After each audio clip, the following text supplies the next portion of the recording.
welcome back to TKO Fight Sports.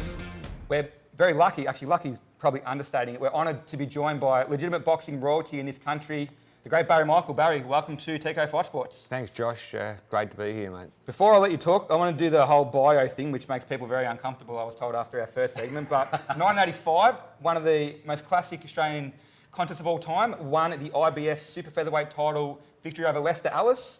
Numerous magnificent victories in your career, obviously now moved into different forums, SCN 1116 boxing analyst, regular contributor at Herald Sun. Still love the game, obviously. Oh, look, you know, with boxing, once it gets in your blood, you can't get it out. It's a serious addiction. You know, it's been great for me, boxing. I've travelled the world. I've met movie stars. I've met prime ministers, and I've had a lot of fun along the way. So yeah, I'm basically just a fanatic for all combat sports, but boxing in particular. I want to pick your brain because we've done a number of episodes but never actually had a really good boxing discussion. So I want to start with Timmy Tszyu. We often joke, you know, living in the shadow of or not only your father, but one of the greatest exports Australia's ever had. And there was long talk about, you know, will Timmy Tszyu just be one of those guys that gets a couple of impressive wins but always lives in the shadow of Costa? His commencement in his career suggested he could be anything or better. What are your thoughts on Timmy Tszyu as a boxer, current status of his career? Right from day one, when I first saw him, he's just so much like his father in so many ways. And I mean, as you said, very big shoes to fill. You know, Kostya Tszyu, one of the probably maybe the greatest light welterweight ever. He was undisputed, unified champion for a decade, and you know, beat some great fighters and was avoided by some great names as well. But look, Timmy Tszyu, as I said, big shoes to fill, but certainly impressive. I love the way he is with his distance. He looks like his father in a lot of ways. It hasn't got quite the explosive power that Kostya had, but he's improving every fight. His power's getting better. And look, he can possibly go all the way to a world title. We're obviously going to get onto the Jeff Horn thing, I would imagine. But yeah, no, I'm very impressed with Timmy Tszyu. And he's a lovely young lad as well, respectful and you know, great for the sport. Good. I could also say as well, would you be impressed as well how he's been managed so far as a young fighter? He's had, I think that's 16 or 17 fights? 15 fights. 15 fights, 15 And in 15 fights of someone of his calibre, people would go, hang on a minute, let's just bring in all these people from overseas, let's bring in some fighters to bump up that record. Yeah. This guy is cleaning up his backyard. He is doing what? He is just fighting anyone who's good enough and saying, I want to stamp me as one of the best fighters in my division, in my country, before we even think about moving elsewhere. You know what, John? I wish there was more of it in Australia, because that's what boxing should be about. If you can't clean up your own backyard first, you shouldn't worry about fighting all these imports, etc. And, you know, you're right, Timmy Tszyu is fighting everyone that's got a name or everyone that wants to fight him in Australia. And if he gets over Jeff Horn, well, you know, obviously he'll go on to bigger and better things. And you almost ruined my segue then, Barry, but since you mentioned it... He's been sitting on, he's like, come on. I'm like, come on, this is my chance to shine. It's just been announced. I think it's actually written, it's done, the contracts are done, I'm pretty sure. Horn versus Tszyu, it's the obvious fight now. What do you think? Like, it's actually quite freakish when you actually think that... I never realised that Tszyu was 183 centimetres. He's a tall boy. Like, he's tall. He's going to have the reach advantage over Jeff Horn. But look, Jeff Horn has shown, you know, the whole of Australia what a great fighter he can be when his mind's on the job. Yeah. And that's a big question. Because I think, and I actually told him after he was beaten by Zerafa in the first fight, which is a fight that I tipped exactly the way it would go. And I spoke to him, I said, look, you know, if you're going to continue boxing, I said, you do one or two things, you know, because you've made maybe $6-7 million, which is, you know, not bad for a young school teacher. John salary. Exactly. I said, you know, you do one of two things. You retire and sit back and rest on the laurels and what you've achieved, which is, you know, it's formidable. I said, or you get hungry again. Yeah. Literally hungry. I said, and that was the impetus for his next fight. I said, you're not a middleweight. I said, personally, I don't even think, you know, you were at 29 years of age, you beat the great Manny Pacquiao at welterweight, and then you had one defence at welterweight. You haven't gotten bigger, you've just gotten fatter. You know? Yeah. So really, Story of my life. Jeff Horn at his best is a very powerful, unorthodox fighter to fight. Will he find the hunger against Tim Tszyu? If he doesn't fight, I think he's going to need more hunger than he needed before. Yeah, no, I think that fight really would get his juices going, and it's a big challenge. And look, it's one of those fights. If it went the distance, I would think that probably Tim Tszyu could probably outscore him. Great. But Jeff Horn's got that power.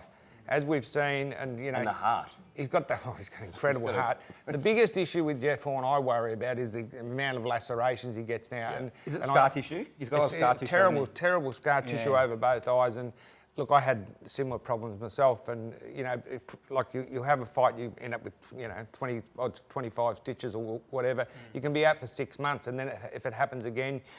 I think Jeff's at the stage where he needs plastic surgery, which I had over both of my eyes, where they cut you right up over the top, they lay it down, they cut all the dead tissue away from behind.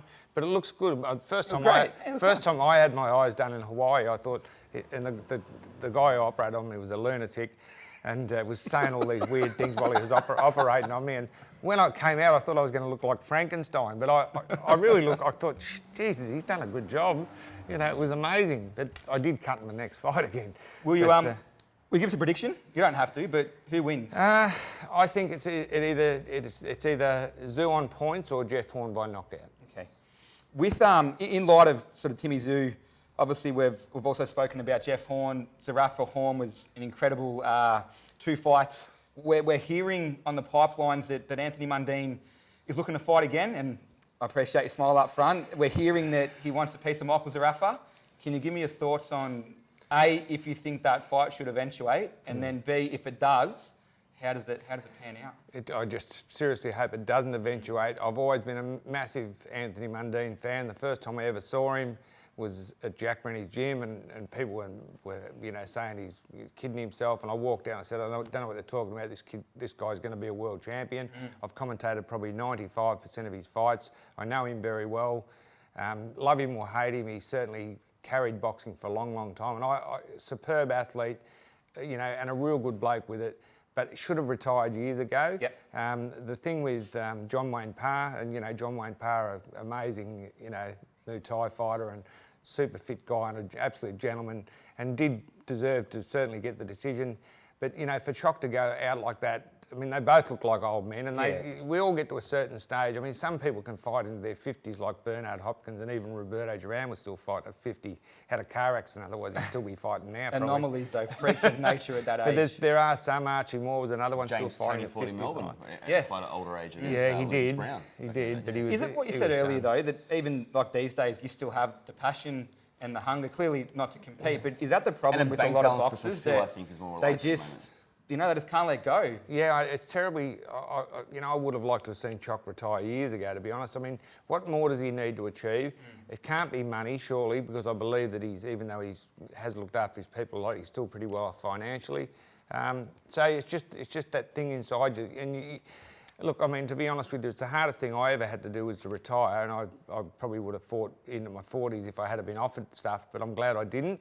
And I hate to see it happen. I hate to see it when someone is diminished, not the fight. He's nowhere near he's just not a quarter, not a tenth of the fighter he was. It's hard. It's hard terrible to to watch him. And him and Zerafa, at this stage, Zerafa would probably knock him out. I was going to say that exact same thing again. And that wouldn't look good on his record. Michael's a real good fighter, and as I said, I tipped him in the first Horn fight for sure. But no, I don't want to see. I don't want to see Choc fight again. Zerafa's got heavier hands than Jeff Horn. We've seen that. Yes. He's got more capability of knocking out someone, and to see how easily Jeff Horn put away Mundine, it's just scary to think what Zerafa can do the same a couple of years later in his life. A few fights later. So I'm with you. I don't want to see it happen either. But if it happens, it happens. It happens. Barry, before we get Susie Q, I want to talk about our upcoming fight on Prince Promotions. I just want to get high-level overview of where Australia is at as a boxing platform in the world. There's a lot of good young kids floating around. We've got some really good, seasoned, I don't want to call them veterans, but certainly experienced fighters. A good spread at the moment in Australia. Yeah, so where are we sitting in the realm of competitiveness in global boxing? I think, to be honest with you, professional boxing is probably in the healthiest shape I've seen in years. It's a massive resurgence in Melbourne. Yeah, there's a big resurgence, and I think with the comeback of this national boxing series, which is through Dean Lonergan and the New Zealand connection, promoting regularly. The next one, February 29th at the St Kilda Town Hall with Jade Mitchell against, I think he's a Hungarian international with a pretty good record. I mean, people, that's what we want to see, boxing, live boxing on television, good fights, but we've got so many up-and-comers, there's Blake Caparello close to a world light heavyweight title fight. You know, Liam Paro's an exciting prospect. Liam Wilson's another one. That Andrew Hunt's, who just beat Zara Monsot, he's an amazing prospect. And of course, your Jeff Horns, your Zarafas, your Horns. There's so many. Your Susie Hughes, who's going to win a world, another we'll world get onto that title. later on. We'll get onto that later on. But we seriously have got a very great depth, I think, in talent in this country. Jai Patara, I think, can win a world title. He's good. He's very good. When he's on, he's really on.